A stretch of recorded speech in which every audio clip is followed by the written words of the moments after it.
My answer is, let's see the next picture. Okay, face Changjie. Yeah, he has 4 eyes, and he's had created all the Chinese characters, and the most characters he created use a lot of images. They are like pictures. It has a specific meaning.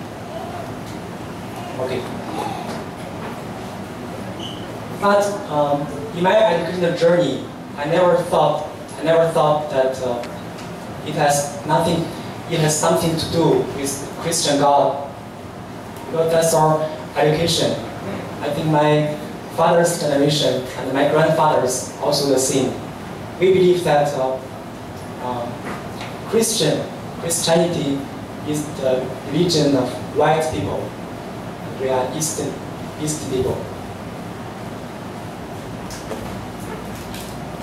So you may understand that many Chinese believers, they are not confident about their religion, about Christianity. So, for example, in the Philippines, do you mind that somebody knows you go to church on Sundays? You never mind, right? Yeah. But in China, like my father, like my family and I, we would rather to choose a narrow road than to walk along the wide street. And usually we prefer evening than the daytime, Sunday morning, and we prefer Sunday evening. It's like John chapter 3, like Nicodemus, the Pharisees. We just want to avoid the attention of the public. So it seems that if you become a Christian in China's context, you have people will misunderstood that you have abandoned your culture and your own religions, like Buddhism, like Confucianism, like Taoism, like that. But a year ago, I'll tell you my conversion. A year ago, when I was teaching in this classroom in Ambassador School, I remember at GCI, she shared a video on the Facebook about learning Chinese characters. It's very interesting. And later, I found another related video titled God in Ancient China. And I watched the whole sermon. And I was completely convinced.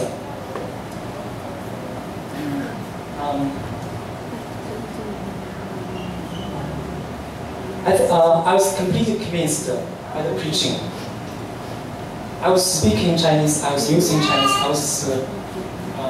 but at that moment I found I just a learner of Chinese characters.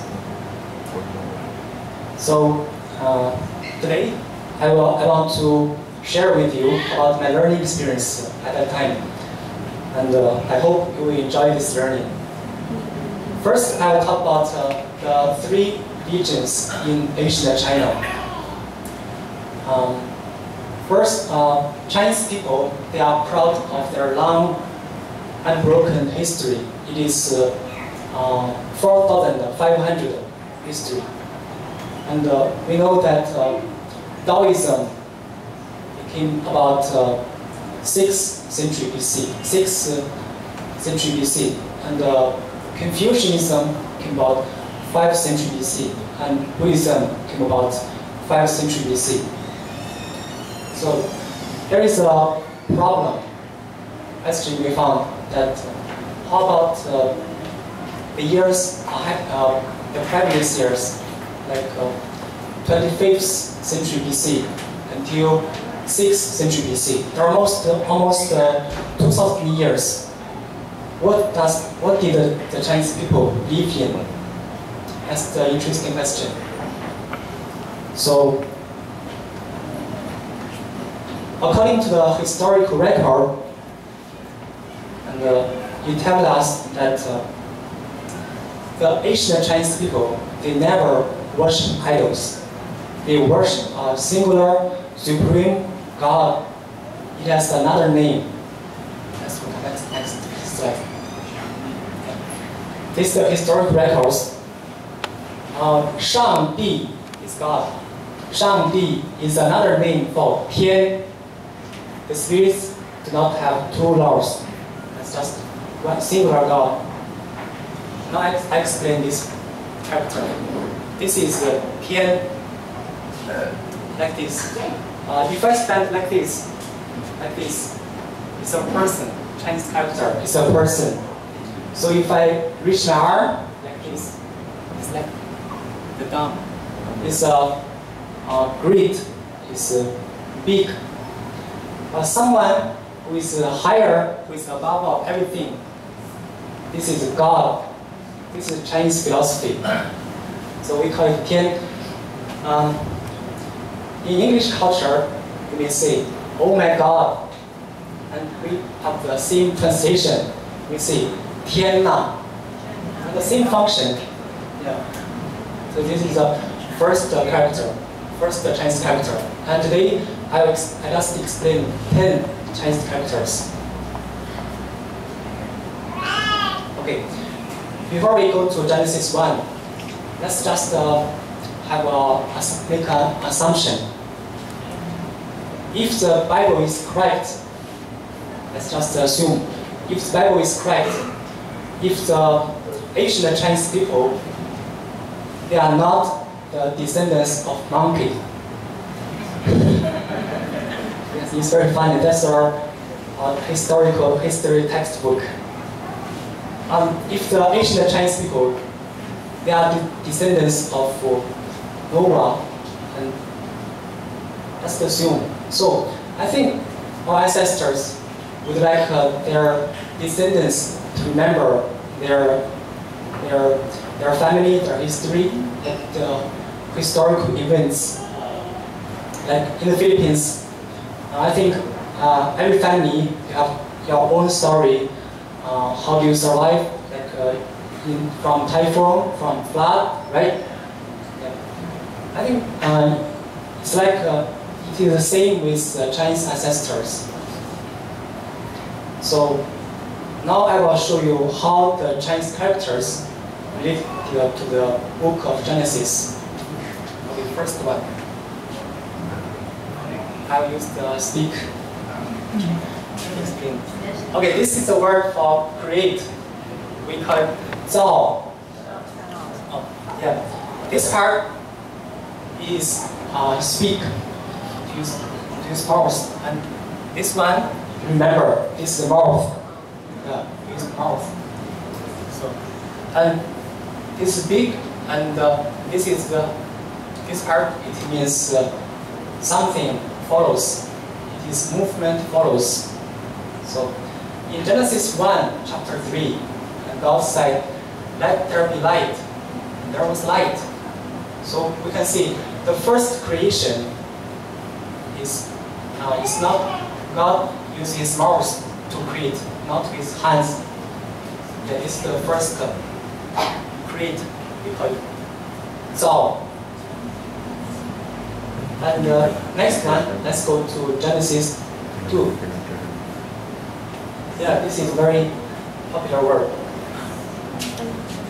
We call it fu, and it means blessed. And this one is popular in during the Chinese New Year, and you will see it everywhere in the family, like on the gate and on the wall, and even on the car, and even outside the pigsty, because we want we wrote words like around be fruitful and multiply. That's the word fu. Because this meaning, this part, it means God's revelation, and this part, this is Isa, and this part is mouth, right? Mouth. If you see this one mouth, it represents one person, one mouth. And this one, this is a garden. It's a garden. Okay, let's see the book of Genesis. In Genesis 1, chapter 22, and God blessed them, saying, "Be fruitful and multiply." And the original meaning is like God has the revelation, and one person stays in the garden with God. It shows a relationship with God. And also I think it tells us that when we ask blessings from God, we need to put the relationship first. Amen? It's a good relationship. Sorry. Usually, when we use this post during the Chinese New Year, we use it upside down. It's like this. It means the blessing is coming. Yeah, that's our tradition. Okay, thank you. Next one. Yeah. This is a garden. Okay, in Genesis chapter 2, verse 7, God created man. God took the clay and breathed with his mouth on two people. We know it is Adam and later Eve. And we see this character. This is the boundary of the garden. And this character, this part is clay. It is dust. And this one is mouth, right? This mouth. And with this part, it is the man. It is part of man. You see, this man, first man, and this is another man came beside him. And I think it represents Adam and Eve. Yeah, this is the character for garden. And okay, we live together in the garden. Okay, next one. We know in the garden there are two trees, right? There are two trees. One is tree of life, and the other is tree of knowledge of good and evil. Yeah. Where are actually the two trees? The two trees, and God gave them a revelation. This part, a singular, is a tree, and this is a double tree. Double trees, the two trees, and this part is exactly God's revelation, revealed. So God gave them revelation of the trees, which kind of tree you can pick. Yeah, this is very interesting. And another character is also with the two trees. Next. Let's go to the next slide. Yeah, this is also the two trees. This one, it means greed. We know the first one, the first person was tempted, was Eve, right? So she's a woman, and the first ancestor depicted the character. This one, this is a gender, is lady. It's woman. Yeah, it is not man. It is a woman. We use this character to see, to meaning greed. Okay. Now let's go to Genesis 4. Yeah. Genesis 4, we see it's a story of Cain and Abel, right? And we can see the first crime in the world, the first crime. And we know Cain killed Abel, so the brother became murderer. The two characters. This one is, we call it Shun. It is brother. Exactly, it is elder brother, Shun, not younger brother. And this one is the same pronunciation. call it Xiong, the same tone also. So it's murderer. So brother, when brother became murderer, that is Genesis 4.